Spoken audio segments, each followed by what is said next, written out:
사랑하는 여러분, 제가 계속해서 여러분께 말씀드리는 한 가지가 있는데, 이 성경의 주제를 한 단어로 표현하자면 그 한 단어는 바로 하나님의 나라라고 말할 수 있을 거라고 여러분께 여러 번 이야기 드렸습니다. 여기에서 말하는 하나님의 나라는 이 장소적인 어떤 개념이 아니라 하나님의 통치의 개념인데요, 하나님이 통치하시는 모든 사람들의 삶을 성경에서 우리는 하나님의 나라라고 말하는 것을 볼 수 있다는 거죠. 성경의 내용을 간단하게 요약해 보면, 아무런 자격 없는 이 사람들에게 하나님이 찾아오셔서 하나님께서 그들을 하나님의 백성으로 부르십니다. 그리고 하나님께서 부르신 그 하나님의 백성들을 통해서 이 역사 안에 하나님의 나라가 확장되어져 가는 이야기를 기록한 책이 바로 이 성경 말씀의 이야기라는 것이죠. 그런데 여러분, 너무나 신기한 건 뭐냐면, 이 역사 안에서 봤을 때 이 하나님의 나라는 단 한 번도 확장을 멈춘 적이 없다는 사실입니다. 여러분, 이거는 정말 신기한 일인데요, 그렇다면 도대체 어떻게 지금까지 이 하나님의 나라의 확장이 한 번도 멈추지 않고 지금까지 계속될 수 있었을까에 대해서 우리가 한번 질문해 보기 원합니다. 사실 몇몇 사람들은 어떤 오해를 하고 있는데, 이 하나님의 나라의 백성이 되면 우리의 삶 가운데 만사 형통하고 우리가 원하는 제목들이 다 이루어지는 것을 꿈꾸고 하지만 사실 그것은 사실이 아닙니다.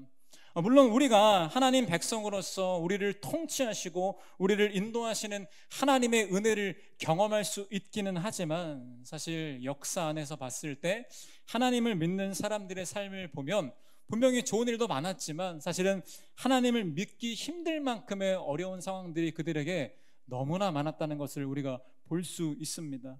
그런데 그들이 겪었던 어려움이 단순하고 가벼운 그런 어려움이 아니라 어쩌면 그들의 목숨을 걸어야 할 만큼의 심각한 고난과 핍박이 있는 상황도 많이 있었다는 것을 우리가 볼 수 있다는 것이죠.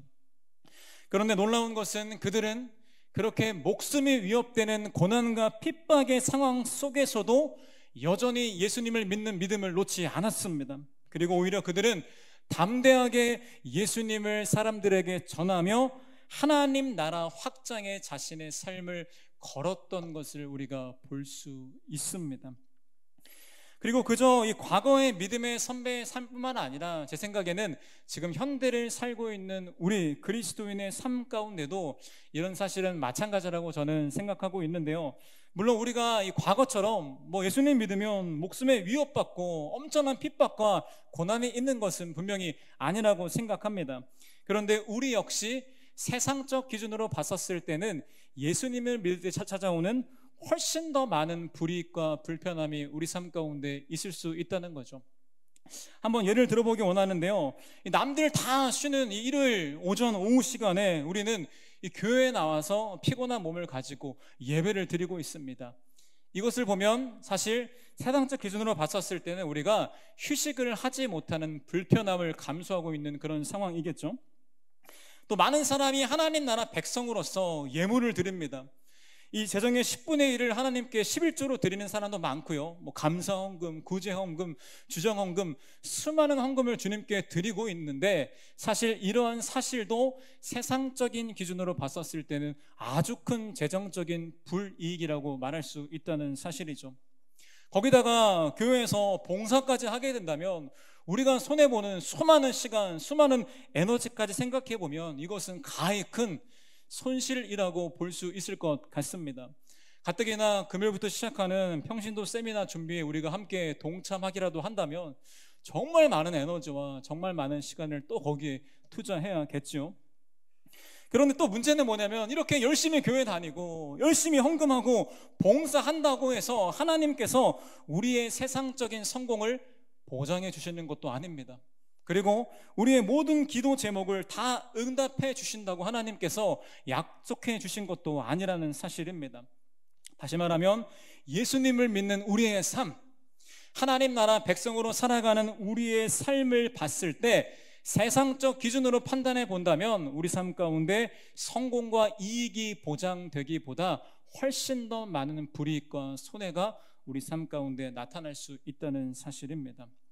여러분, 그런데 그럼에도 왜 믿음의 선배님들은 이 고난과 핍박 속에서도 그들의 믿음을 지켜왔고 하나님 나라 확장의 사명에 그들의 삶을 걸 수 있었을까요? 여러분, 또 지금 이 시대에 수많은 그리스도인이 여러 가지 손해와 여러 가지 불이익을 감수해서라도 왜 믿음을 지키고 하나님 나라의 백성으로 살아가기로 결단하며 또 왜 이 자리 가운데 예배 드리러 나오고 있겠습니까? 그 이유를 우리는 성경을 통해서 볼 수 있는데요, 성경을 통해서 알 수 있는 것은 하나님께서 하나님 나라 백성에게만 주시는 특별한 선물이 있기 때문이라고 말하고 있습니다. 그리고 그 선물은 세상이 줄 수 없는 아주 특별한 선물입니다. 그래서 때로는 핍박이 오고 어려움이 오고 고난이 오고 세상적인 불이익이 나의 삶 가운데 찾아온다 하더라도 하나님 나라의 백성들은 그럼에도 믿음을 지키고 포기하지 않고 붙잡을 수 있게 된다는 사실이죠. 그렇다면 하나님께서 우리에게 주시는 세상이 줄 수 없는 이 특별한 선물은 도대체 무엇일까요? 여러 가지 선물에 대해서 성경은 말하고 있지만 그 중에서 우리가 함께 나누고 싶은 특별한 하나님의 선물은 바로 기쁨입니다. 기쁨. 로마서 14장 17절 말씀에 그 사실이 기록되어 있는데요, 말씀을 같이 한번 읽도록 하겠습니다. 시작.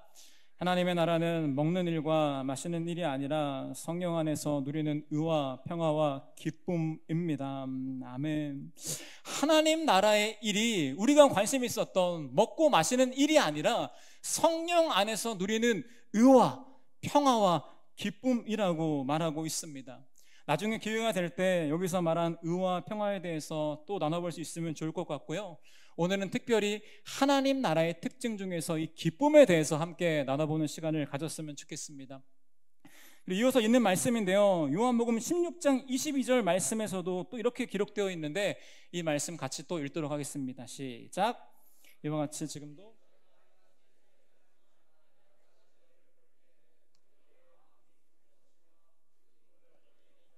사람이 없을 것이다. 아멘. 이 말씀이 기록된 상황에 예수님이 십자가에 못 박히시기 전에 며칠 전에 제자들에게 예수님이 하신 그런 말씀이었는데요, 예수님 말씀은 예수님이 떠나기 때문에 제자들이 근심할 수도 있지만 이후에 제자들이 부활하신 예수님을 보게 된다면 지금까지와는 다른 차원의 기쁨을 경험할 수 있게 된다고 이야기하고 있습니다. 그리고 그 기쁨을 빼앗길 만한 상황이 찾아올 때도 있겠지만 그 기쁨을 결코 빼앗기지 않는다고 이 말씀에 약속하고 있다는 거죠. 그리고 이외에도 누가복음 14장 말씀에 보면 이 하나님 나라를 잔치에 비유하고 있는데요, 이건 역시 하나님 나라 백성의 삶의 모습이 기쁨이 있다는 것을 간접적으로 설명하는 말씀이라고 저는 생각합니다.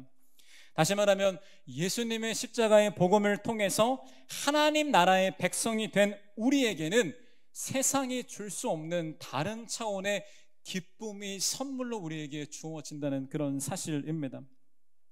그런데 아마 여기까지 말씀을 들으면 몇몇 사람들의 마음 가운데 이런 질문이 들 수도 있을 것 같은데요, 목사님, 저는 예수님 열심히 믿고 교회 열심히 다니고 신앙생활 잘하고 있는 것 같은데 사실 저의 삶을 지금 보면 기쁨이 전혀 없습니다. 왜냐하면 내 삶 가운데 기뻐할 만한 일들이 전혀 없거든요. 너무나 고난이 많아서 오히려 사는 게 힘들고 그저 하루하루 사는 것을 버틸 뿐입니다 라는 생각을 하신 분들이 있을 거라고 생각합니다. 다시 말해서 감정적으로 우리 삶 가운데 아무런 기쁜 일이 없기 때문에 하나님 나라 백성에게 기쁨을 주신다는 이 약속이 전혀 마음에 와닿지 않을 수도 있다는 것이죠. 그런데 중요한 것은 이 성경에서 말하는 하나님이 우리에게 주시는 기쁨은 여러분 단지 감정적인 기쁨을 말하는 게 아닌 것 같습니다. 미국의 팀 켈러 목사님이 자신의 설교에서 이 하나님 나라 백성이 누리는 기쁨의 특징에 대해서 이렇게 설명한 것을 제가 들은 적이 있는데요, 이 목사님이 설명한 것은 하나님이 주시는 기쁨의 특징은 바로 부력과 같다라고 말합니다. 부력이 뭐냐면 예를 들어서 여기에 튜브가 있다고 칩시다. 튜브가 있는데 튜브가 물 위에 뜨고 있겠죠. 이렇게 제가 힘을 다해서 이 튜브를 밑으로 쭉 눌렀습니다. 그러면 튜브는 당연히 물 밑으로 가라앉게 되어집니다. 그런데 중요한 것은 제가 손을 떼는 순간 이 튜브는 부력에 의해서 다시 솟아오르게 되는 거죠. 다시 말하면 이 물체가 솟아오르게 만드는 힘이 부력인데, 하나님 나라 백성이 누리는 기쁨의 특징은 바로 이 부력과 같다는 거죠. 다시 말하면 우리 인생 가운데 기쁨을 빼앗길 만한 일들이 여전히 있을 수 있습니다. 우리의 감정은 요동치고 우리 삶 가운데 여러 불편함, 고난, 핍박 다 있을 수도 있는데, 그런 고난이 찾아올 때 우리는 순간의 기쁨을 빼앗겨서 물밑으로 들어가는 것 같지만, 예수님 안에 주어지는 기쁨은 부력에 의해서 다시 솟아오르는 것처럼 다시 솟아오르게 하는 그 특징과 능력을 갖고 있는 것이 바로 하나님 나라의 기쁨의 특징이라는 거죠. 그래서 그 기쁨을 우리가 소유하게 된다면 우리는 아무리 어려운 상황 속에서도, 아무리 힘든 일이 있어도 예수님으로 인해서 솟아오르는 꺼지지 않는 기쁨을 우리 모두가 경험하게 될 수 있다는 사실입니다. 오늘 본문의 이야기에 등장하는 사마리아 여인이 등장하는데요, 이 여인이 바로 부력과 같은 하나님 나라의 기쁨을 누리는 그런 사람입니다. 이따 본론에서 이 여인에 대해서 더 자세히 나누겠지만, 간단하게 이야기해보면요, 이 여인은 여러분, 우리가 듣기에도 삶 가운데 수많은 문제들이 있는 사람입니다. 그런데 이 문제가 전혀 해결되지 않고 그 문제에 오랫동안 노출되어 있던 상처받은 한 여인이었죠. 그런데 이 본문에서 이 여인이 예수님을 만나게 되거든요. 그런데 예수님을 만난 이후에도 이 여인에게 있는 상황과 환경과 문제는 완전히 똑같이 있는데, 이 여인의 삶 가운데 세상이 줄 수 없는 하나님 나라의 기쁨을 통해서 이 여인이 엄청 기뻐하면서 뛰어나가 사람들에게 예수님을 전하는 모습을 우리가 말씀을 통해서 볼 수 있다는 거죠. 그 말씀이 바로 요한복음 4장 28절 29절 말씀인데요, 우리가 아직 이 여인의 기쁨이 별로 공감되지는 않겠지만 그럼에도 이 기쁨의 감정을 담아서 한번 같이 이 두 절 말씀을 같이 읽도록 하겠습니다. 시작.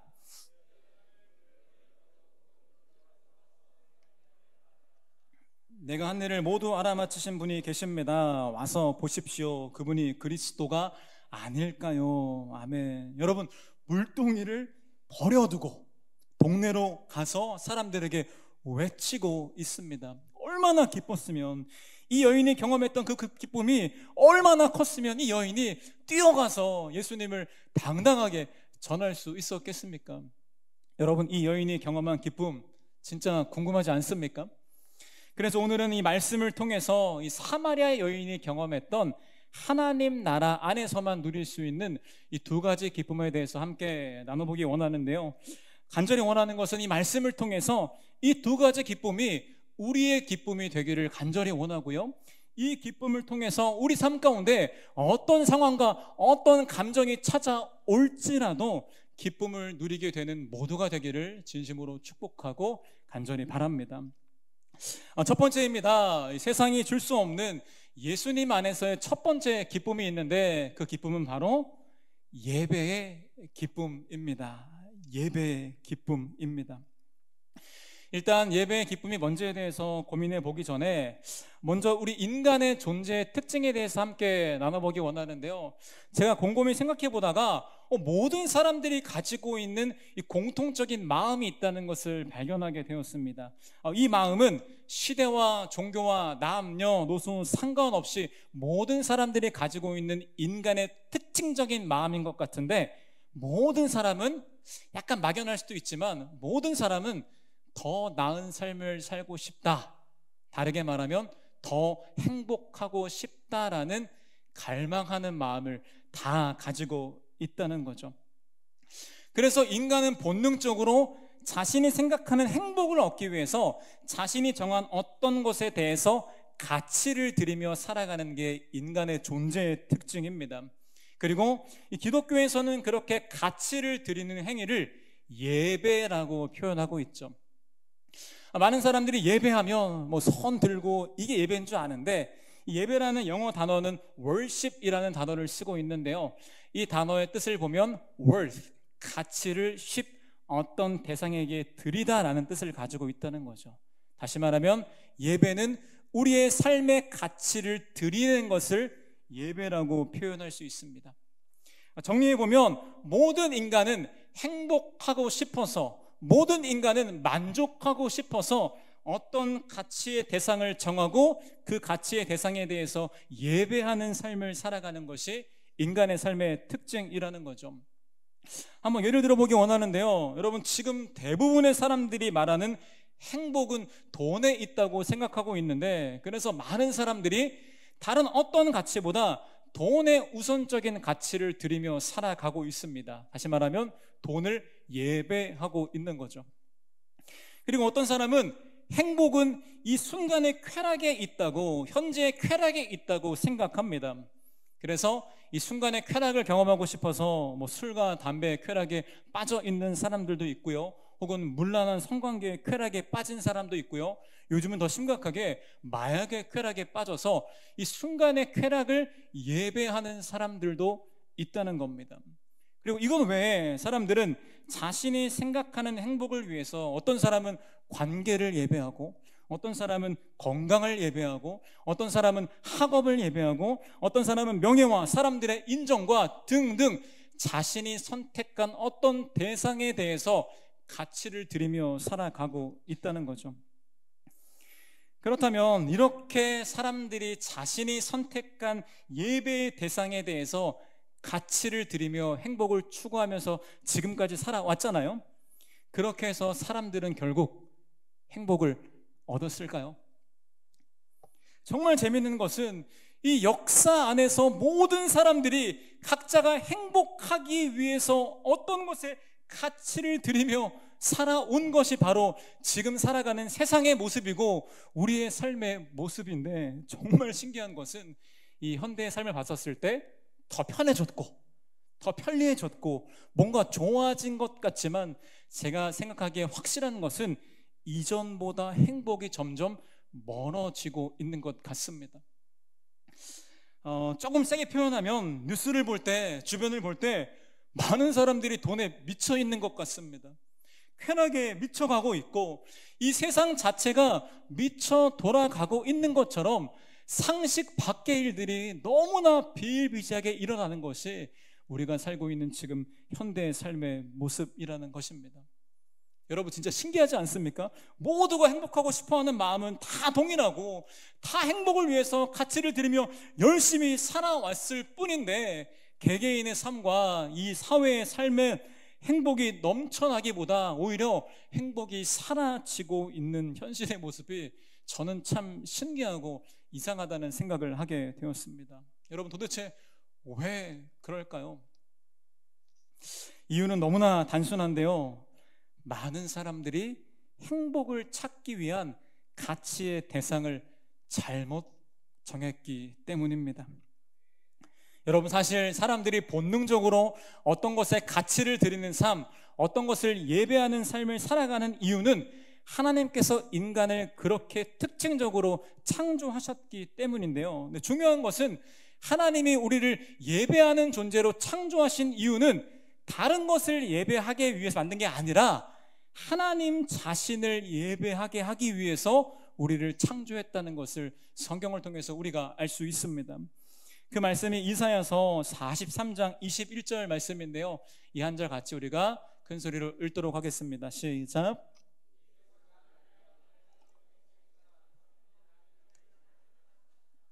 아멘. 이 백성, 우리를 창조하신 것은 하나님을 위해서 창조하셨습니다. 그리고 우리가 마땅히 해야 할 역할은 하나님을 찬양하고 하나님을 예배하는 것이라는 것이죠. 다시 말하면 우리가 예배해야 할 유일한 대상은 하나님이라는 사실입니다. 그런데 많은 사람들이 하나님이 아닌 다른 것으로 자신의 행복을 채우려고 시도하고 있습니다. 그런데 진정한 행복을 경험하기는커녕 오히려 그 안에서 다른 허무함과 공허함과 불행을 경험하는 아이러니컬한 상황을 맞이하게 된다는 거죠.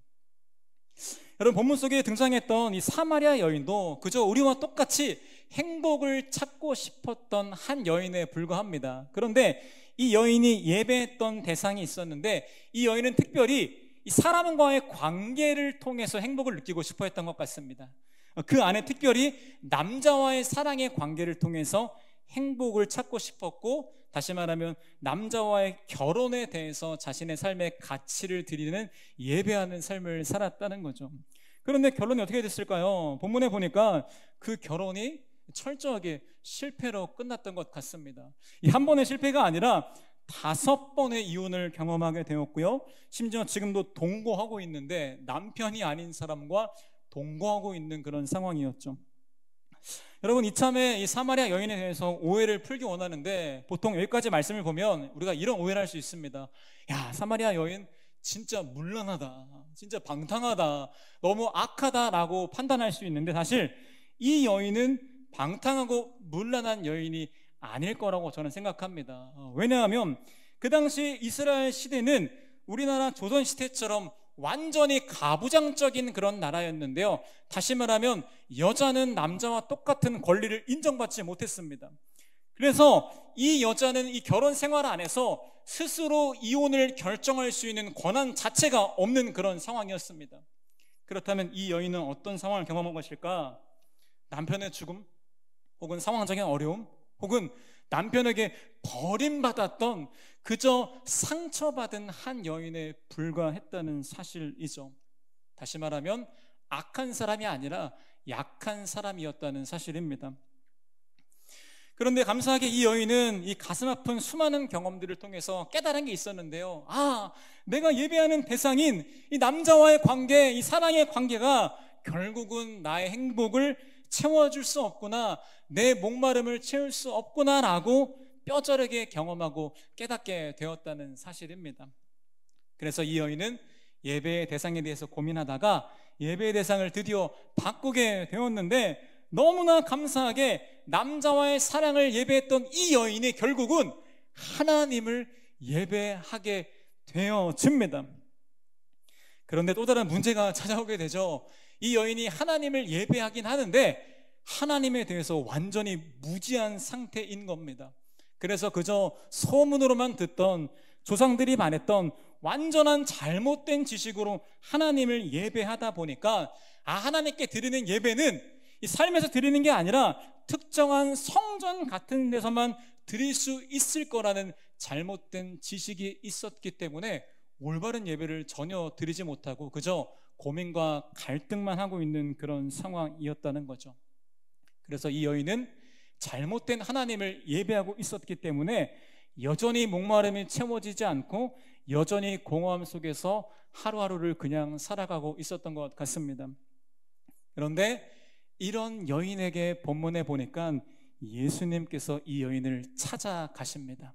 그리고 예수님은 이 여인에게 올바른 예배의 대상이 누구인지, 그리고 그 올바른 대상에게 예배하는 방법이 무엇인지 이 말씀을 통해서 말해주고 있는데요, 그 말씀이 바로 오늘 본문이었던 24절에서 26절 말씀인데, 이 말씀을 큰 소리로 함께 같이 읽도록 하겠습니다. 시작.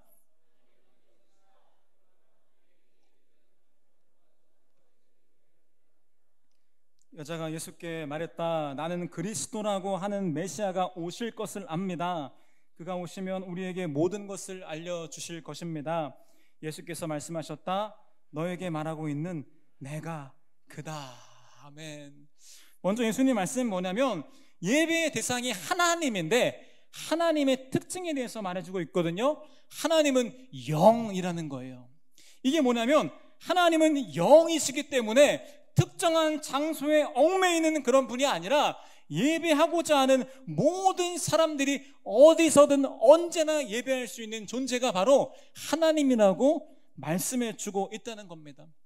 그리고 이어서 하나님께 예배하는 올바른 방법에 대해서 말해주고 있는데, 그 예배의 올바른 방법을 간단하게 말하면 영과 진리로 예배해야 한다고 말하고 있습니다. 여기서 영은 우리가 잘 알고 있는 진리의 영이신 성령님을 의미하는 것이고요, 여기서 진리는 이후에 일어날 예수 그리스도의 십자가 사건, 즉 복음의 진리를 말하고 있다는 거죠. 다시 말하면 하나님을 예배하는 가장 올바른 방법은 성령님의 인도하심을 따라서 예수 그리스도의 십자가를 통해서 예배하는 것이 가장 올바른 예배라고 이 여인에게 말해주고 있다는 것입니다.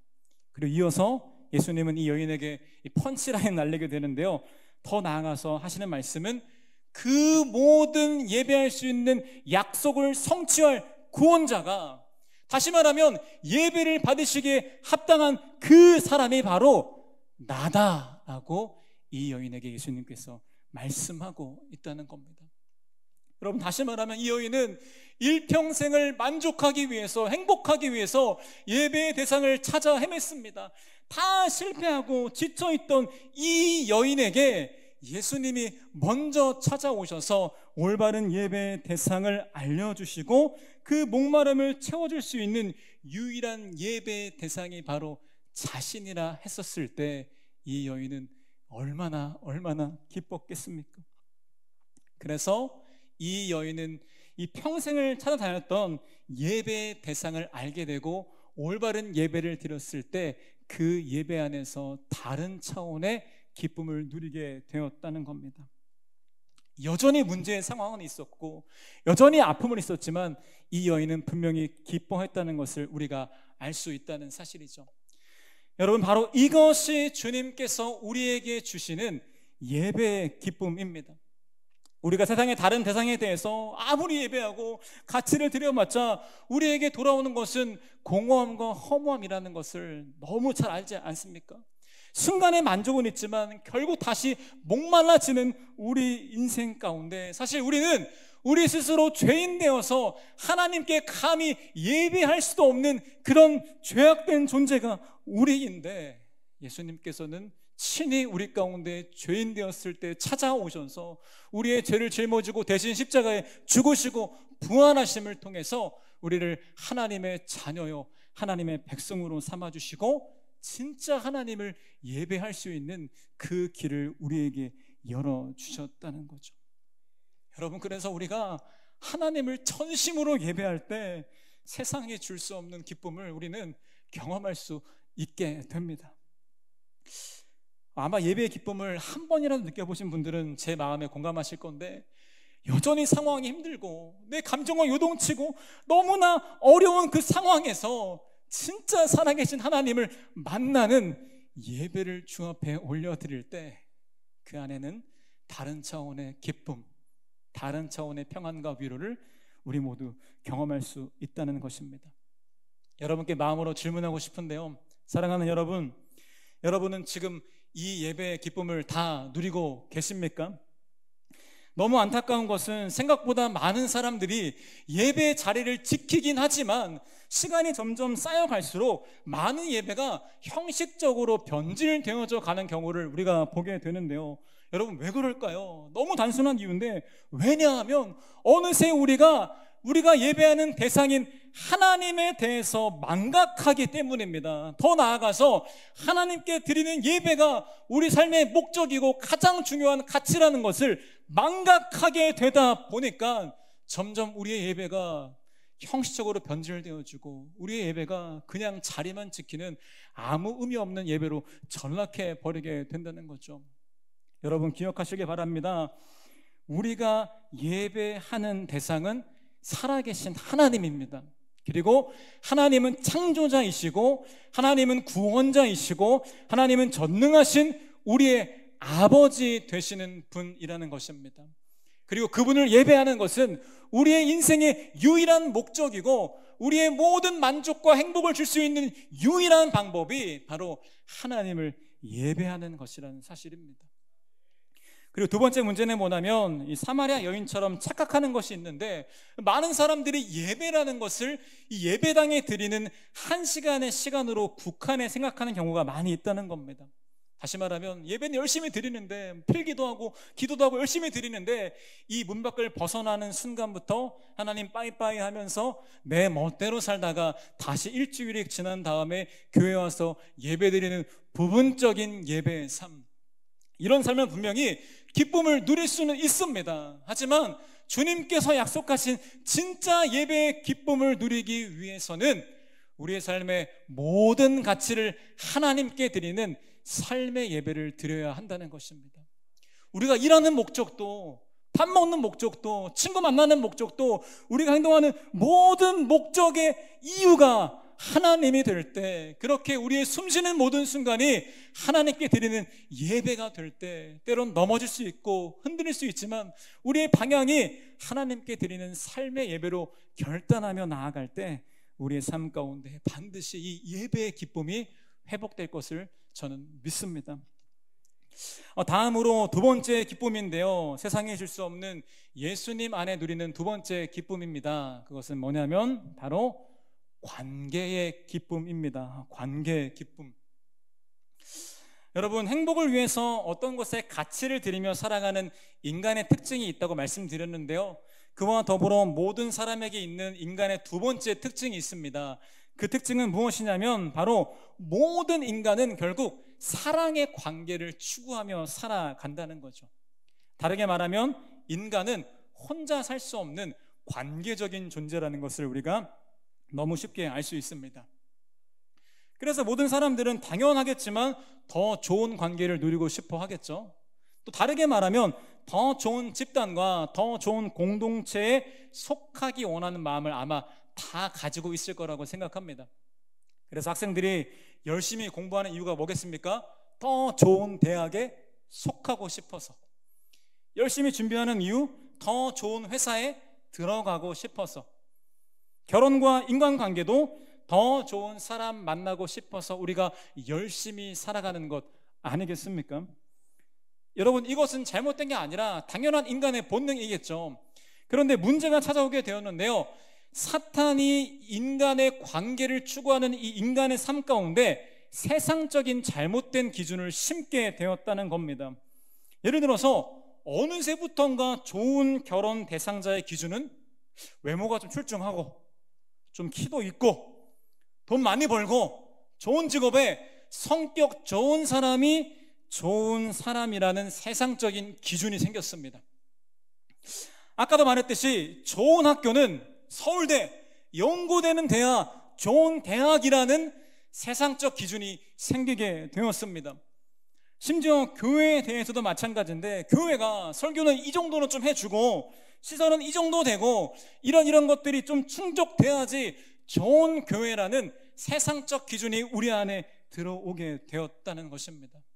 그런데 이어서 또 하나의 문제가 연결되어지게 되는데, 문제는 뭐냐면 이렇게 모두가 원하는 세상적 기준의 좋은 사람, 세상적 기준의 좋은 공동체는 항상 제한적이라는 사실입니다. 그러다 보니까 필연적으로 이 사회에는 경쟁이 생기게 되었는데요, 모든 사람이 더 좋은 관계를 누리기 위해서, 더 좋은 집단에 속하기 위해서 암묵적인 경쟁을 펼치게 된 것입니다. 그렇게 관계를 위한 경쟁을 펼치다 보니까 어느새부턴가 우리가 있는 모습 그대로 진실한 모습으로 사람들을 대하기가 어려워졌습니다. 왜냐하면 우리가 경쟁에서 승리하기 위해서는 더 매력 어필도 해야 되니까 우리가 어느새 단점을 포장하기 시작하고 다른 사람의 평가에 의식하기 시작하면서 사람들 눈치를 보기 시작합니다. 그 대표적인 예시가 뭘까요? 바로 SNS인데요, 저는 그것을 하진 않지만 인터넷상에 보면 제가 아는 지인인데 이 SNS에 사진에 있는 지인과 다른 사람 같이 보일 정도로 완전 화려한, 사실 이 친구의 인생은 지금 힘들고 고난 속에 있는데 보여지는 삶은 너무나 화려하고 형통해 보이는 삶의 모습을 어필하고 있다는 거죠. 그래서 이런 사회의 모습을 미국인 사회학자인 데이비드 리스먼이 이렇게 이야기했는데, 지금 사회의 모습은 타인 지향형 사회라고 말하고 있습니다. 타인 지향형 사회. 이게 뭐냐면 어느 순간 사람들이 관계와 그 외의 것들을 경쟁하다 보니까 지나치게 타인의 평가에 의존하며 살아가는 겁니다. 그래서 그 안에서 진실한 사랑의 관계를 누리게 되기보다는 사람에게 둘러싸여 있는데 진실하지 않다 보니까 어느 순간 군중 속의 고독, 군중 속의 외로움을 느끼게 되었다는 거죠. 여러분 다들 이런 경험 있지 않습니까? 저도 많이 있는데요, 분명히 같이 있는데 심지어 가족이고 친구고 아는 공동체인데 어느 순간 갑자기 느껴지는 외로움. 왜냐하면 내 있는 모습 그대로 오픈해버리면 나를 떠나갈까봐, 내 장점이 사라지게 되면 나를 판단할까봐, 이 두려움과 불안 때문에, 타인 지향형의 마음 때문에 어느 순간 진실한 관계가 아니라 이 군중 속의 고독과 외로움을 느끼게 되는 것이죠. 오늘 본문 속의 사마리아 여인은 사실 우리보다 훨씬 더 많이 사람들의 판단과 평가에 상처를 받았던 그런 여인이었습니다. 왜 그렇냐면 이 사마리아 여인이라는 것은 사마리아 지역에 사는 여인이잖아요. 이스라엘 땅을 간단히 보면 이스라엘 땅의 제일 위가 갈릴리라는 지역이 있고 제일 밑에가 유대라는 지역이 있습니다. 그리고 사마리아는 이 중간에 있는 지역입니다. 그런데 문제는 뭐냐면 이 북쪽과 남쪽에 있는 유대인 이스라엘 사람들은 이 사마리아 사람들을 천대하고 무시했다는 것이죠. 왜냐하면 BC 722년에 아수르라는 대제국에 의해서 북이스라엘이 멸망당하게 됐거든요. 그런데 그 당시에 아수르의 정책이 뭐냐면 혼합주의 정책이었습니다. 다시 말하면 아수르 제국의 사람과 이스라엘 백성을 결혼시켜서 이 다문화 가정을 만들었던 거죠. 그런데 문제는 이스라엘 백성이 가장 중요하게 여기는 게 뭐냐면 바로 혈통입니다. 혈통. 절대 섞이면 안 돼. 이런 가치관이 너무 셌기 때문에 이방인과 섞여버린 사마리아인들을 대할 때 개처럼 대할 정도로 완전한 무시와 완전한 핍박을 역사 안에서 계속 해오고 있었다는 겁니다. 그런데 심지어 이 여인은 결혼까지 5번 했고 남자와 동거하고 있는 상황이니까 얼마나 많은 사람들의 핍박과 편견과 판단을 받고 살았겠습니까? 태어날 때부터 시작되는 판단에 이 여인은 완전히 상처받은 여인이라는 것을 우리가 알 수 있다는 것이죠. 그래서 본문의 이야기의 처음을 보면 이 여인이 등장할 때도 뭔가 사람이 없는 시간대에 경계하듯이 조심스럽게 우물가에 물을 뜨러오는 것을 우리가 볼 수 있습니다. 왜냐하면 상처받았기 때문에 사람을 피하고 싶은 거예요. 군중 속의 외로움을 넘어서 타인을 피하고 싶은 그런 상황에 처하는 게 바로 이 여인이었습니다. 그런데 이렇게 사람들의 평가와 시선에 상처받던 여인이 이 말씀 속에서 예수님을 만나게 됩니다. 여러분 한번 상상해 보기 원하는데요, 이 여인을 바라보는 예수님의 눈빛이 어땠을까요? 다른 유대인처럼 정죄하는 눈빛, 판단하는 눈빛이었을까요? 아닙니다. 제가 확신하는 것은 분명히 예수님의 눈빛은 사랑의 눈빛이었을 거라고 생각합니다. 어떻게 알 수 있을까요? 왜냐하면 사실 예수님은 이 사마리아 땅에 올 이유가 하나도 없었습니다. 왜냐하면 그 당시에 남쪽 유대에서 갈릴리로 이동할 때 보통 이스라엘 사람들은 사마리아를 거치지 않고 돌아갑니다. 다시 말하면 예수님이 굳이 사마리아에 갈 만한 이유는 단 하나도 없었습니다. 그런데 굳이 예수님이 사마리아 땅을 지나가시고 굳이 우물가에 가서 이 여인을 만나게 되었던 것은 모든 것이 예수님의 계획 안에서 예수님이 의도했다라는 것을 우리가 말씀을 통해서 유추할 수 있다는 거죠. 그렇게 이 여인을 만나고 바라보는 예수님의 눈빛은 정죄의 눈빛이 아니라 사랑의 눈빛이었을 것이고, 예수님의 목소리는 엄격한 정죄하는 목소리가 아니라 사랑의 목소리로 이 여인과 대화하고 있을 거라고 저는 확신할 수 있습니다. 그리고 예수님은 이 여인을 편견 없이 있는 모습 그대로 바라봐 주셨고요, 더 나아가서 사람들이 지탄하고 무시하고 천대받는 이 여인을 예수님은 사랑으로 품어주시고 이 여인을 구원해 주시는 것을 우리가 성경을 통해 알 수 있다는 사실입니다. 즉 예수님은 사람들에게 차별받고 무시당하던 최악의 사마리아 공동체에 속한 여인을 가장 완전한 하나님 나라의 백성의 공동체로 이 여인을 불러주셨다는 것입니다. 그렇기 때문에 평생의 판단과 정죄에 시달렸던 이 여인이 자신을 있는 모습 그대로 사랑해 주시는 예수님의 사랑을 경험했었을 때 이 여인은 그 관계의 기쁨으로 인해서 기뻐할 수밖에 없었다는 사실이죠. 사랑하는 여러분, 너무 감사한 건 뭐냐면 이 사마리아 여인이 경험했던 이 관계의 기쁨이 우리에게도 동일하게 주어진다는 사실입니다. 아까 말했듯이 우리 모두는 사실 있는 모습 그대로 사랑받고 싶은 마음 다 있지 않습니까? 그런데 그렇지 못해서 관계에 찢겨지고 상처받고 아파하는 것들 안에서 고독함을 느끼고 있는 게 우리의 인생인데, 이렇게 비참한 우리의 인생 가운데 예수님이 친히 우리를 찾아오셨다는 거죠. 그런데 찾아오셨는데 사실 우리는 하나님을 만날 만한 아무런 자격이 없는 죄인 중에 죄인이 우리의 인생인데, 그런 우리를 위해서 먼저 찾아와 주시고, 그런 우리의 죄를 위해서 대신 십자가에 죽으시고 부활하심을 통해서 우리를 하나님의 아들, 하나님의 딸, 하나님의 백성으로 우리를 삼아 주셨다는 것입니다. 그래서 우리는 하나님 아버지의 사랑을 받게 되는데, 그 아버지의 사랑은 여러분 부분적인 사랑이 아니라 완전한 사랑입니다. 여러분, 그분의 사랑은 조건적인 사랑이 아니라 무조건적인 사랑입니다. 왜냐하면 예수님께서 십자가의 죽으심을 통해서 이미 우리의 모든 죄의 문제를 다 해결하셨고, 예수님께서 우리가 살아야 할 완전한 삶을 이미 대신 다 살아주셨기 때문에 우리가 예수님을 영접하기만 한다면, 우리가 그분을 믿고 그분을 따르기로 결단하기만 한다면, 우리는 조건 없는 하나님의 사랑, 우리의 있는 모습 그대로 사랑해 주시는 그 사랑을 모두가 누릴 수 있게 된다는 것이죠. 그 말씀이 기록되어 있는 말씀이 있는데요, 에베소서 2장 12절 13절 말씀을 같이 읽도록 하겠습니다. 시작.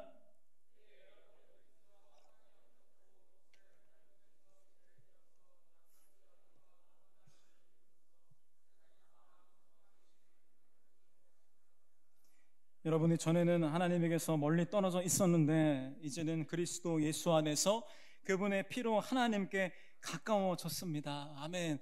이제는 그리스도 예수 안에서 하나님께 가까워졌습니다. 다시 말하면 예수님 안에 우리는 하나님의 사랑을 충분히 받을 만한 자격이 생기기 때문에 여전히 우리가 군중 속의 외로움을 느낄 때에도, 여전히 수많은 고난과 세상의 평가와 판단이 있을 때에도 우리는 이 사마리아 여인처럼 그 관계의 기쁨, 사랑의 기쁨을 반드시 누릴 수 있다는 겁니다. 그렇다면 실제적인 적용을 하고 말씀을 마쳤으면 좋겠는데요, 그렇다면 어떻게 우리가 삶 속에서 구체적으로 이 관계의 기쁨을 누릴 수 있을까요? 첫 번째 단계는 뭐냐면, 먼저 우리는 우리를 향한 예수님의 사랑의 깊이와 넓이가 어떠한지를 알아야 그 사랑을 느끼든지 말지 하지 않겠습니까?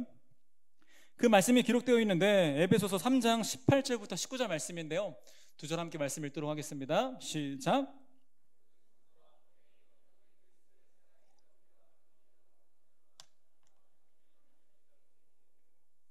초월하는 그리스도의 사랑을 알게 되기를 빕니다. 그리하여 하나님의 온갖 충만하심으로 여러분이 충만해지기를 바랍니다. 아멘.